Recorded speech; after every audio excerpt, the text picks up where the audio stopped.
కూటమిలో ఉన్న టీడీపీ జనసేన విడివిడిగా పోటీ చేయడం ఇప్పుడు కొత్త చర్చకు దారితీసింది. రాజమండ్రి ఆంధ్ర పేపర్ మిల్ కార్మిక సంఘ ఎన్నికల ఫలితం ఇప్పుడు రాజకీయ వర్గాలలో ఆసక్తి పెంచుతోంది. ఈ ఫలితం భవిష్యత్ రాజకీయాలకు సంకేతమా? కూటమి పార్టీల మధ్య స్థానిక స్థాయిలో కొత్త సమీకరణాలు మొదలయ్యాయా? ఒంటరిగా పోటీ చేసి టీడీపీ వైసీపీలపై జనసేన సాధించిన విజయాన్ని పార్టీ బలం పెరుగుతోందనే సంకేతంగా చూడాలా? రాబోయే ఎన్నికల్లో ఈ ఫలితం ఎలాంటి వ్యూహాలకు దారితీస్తుంది?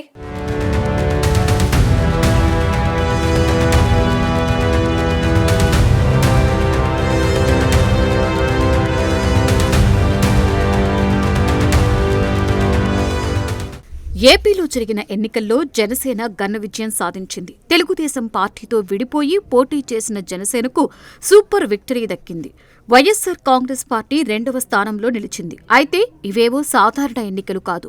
రాజమండ్రి ఆంధ్ర పేపర్ మిల్ కార్మిక సంఘాల ఎన్నికలు. త్రిముఖ పోరులో జనసేన, ఏఐటీయూసీ, ఎఫ్ఐటీయూ యునైటెడ్ ఫ్రంట్ గా ఏర్పడి విజయాన్ని సొంతం చేసుకున్నాయి. అయితే రాష్ట్రంలో భాగస్వామ్య పార్టీలుగా ఉన్న జనసేన, టీడీపీలు విడివిడిగా పోటీ చేయడం హాట్ టాపిక్ గా అవుతోంది.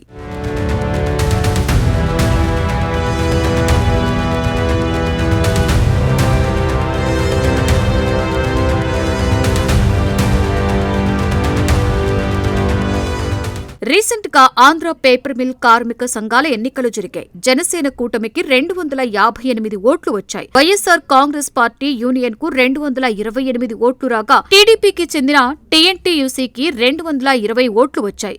వైఎస్సార్ కాంగ్రెస్ తో పాటుగా టీడీపీలను వెనక్కి నెట్టి ఘన విజయం అందుకుంది జనసేన. ఈ విజయం అనంతరం జనసేన నేతలు సంబరాలు చేసుకున్నారు. అయితే కూటమి పార్టీల నేతలు ఇలా విడివిడిగా పోటీ చేయడం చర్చనీయాంశంగా మారింది.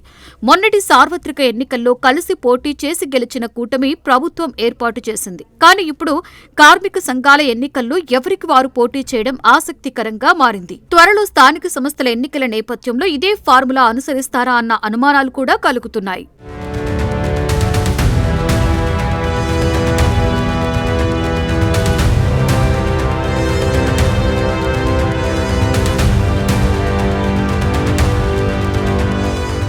సాధారణంగా ఇలాంటి ఎన్నికలు రాష్ట్ర రాజకీయాలపై పెద్దగా ప్రభావం చూపవు. కానీ ఈసారి వచ్చిన ఫలితం మాత్రం రాజకీయ వర్గాలలో ఆసక్తికర చర్చకు తెరలేపింది. రాష్ట్రంలో అధికారంలో ఉన్న కూటమి పార్టీలైన టీడీపీ, జనసేన కలిసి పోటీ చేయకుండా విడివిడిగా బరిలోకి దిగడం అందరి దృష్టిని ఆకర్షించింది. సార్వత్రిక ఎన్నికల్లో ఒకే వేదికపై నిలబడి అధికారంలోకి వచ్చిన ఈ రెండు పార్టీలు కార్మిక సంఘ ఎన్నికల్లో మాత్రం పరస్పరం పోటీ పడడం కొత్త చర్చకు కారణమైంది.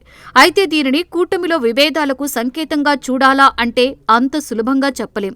కార్మిక సంఘాల ఎన్నికలు సాధారణ రాజకీయ ఎన్నికలకు భిన్నంగా ఉంటాయి. అక్కడ స్థానిక నాయకత్వం, కార్మికుల్లో ఉన్న ప్రభావం, యూనియన్ బలం వంటి అంశాలే ఎక్కువగా పనిచేస్తాయి. అందుకే రాష్ట్ర స్థాయిలో మిత్రపక్షాలుగా ఉన్న పార్టీలు స్థానిక స్థాయిలో ప్రత్యర్థులుగా పోటీ చేయడం కొత్త విషయం కాదు. గతంలో కూడా ఇలాంటి ఉదాహరణలు కనిపించాయి. అయినా ఈ ఫలితానికి రాజకీయ ప్రాధాన్యం లేకపోలేదు. ఎందుకంటే జనసేన టీడీపీ కంటే ఎక్కువ ఓట్లు సాధించింది. దీంతో స్థానిక స్థాయిలో జనసేన బలం పెరుగుతోందా, పార్టీ కేడర్ మరింత బలపడుతుందా అనే చర్చ మొదలైంది.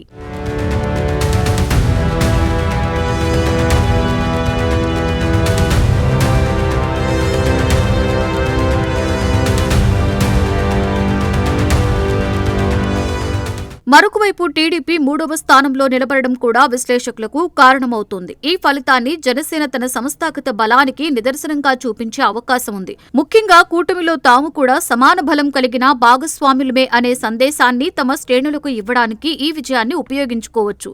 మరొకవైపు టీడీపీ కూడా దీనిని పెద్ద రాజకీయ అంశంగా తీసుకునే అవకాశం కనిపించడం లేదు. ఎందుకంటే ఇది కార్మిక సంఘ ఎన్నికలు మాత్రమే. రాష్ట్ర వ్యాప్తంగా ఉన్న ప్రజాభిప్రాయానికి ఇది పూర్తి ప్రతిబింబం కాదని చెప్పే అవకాశం ఉంది. అయితే ఈ ఎన్నిక మరో ప్రశ్నను ముందుకు తీసుకొచ్చింది. త్వరలో జరగనున్న స్థానిక సంస్థల ఎన్నికలలో కూడా కూటమి పార్టీలు ఇలాగే అన్ని చోట్ల కాకపోయినా కొన్ని చోట్ల విడివిడిగా పోటీ చేస్తాయా, లేక సార్వత్రిక ఎన్నికల మాదిరిగానే కలిసి బరిలోకి దిగుతాయా అన్న చర్చ రాజకీయ వర్గాల్లో మొదలైంది. ఒకవేళ స్థానిక ఎన్నికల్లో టికెట్ దక్కని అసంతృప్తులు తమ తమ బలాన్ని పరీక్షించుకోవాలని భావిస్తే ఇలాంటి పోటీలు మరిన్ని చోట్ల కనిపించే అవకాశం ఉంది. అదే కూటమి సమిష్టి విజయాన్నే లక్ష్యంగా పెట్టుకుంటే సీట్ల సర్దుబాటు చేసి కలిసి పోటీ చేసే అవకాశాన్ని కూడా కొట్టిపారేయలేం.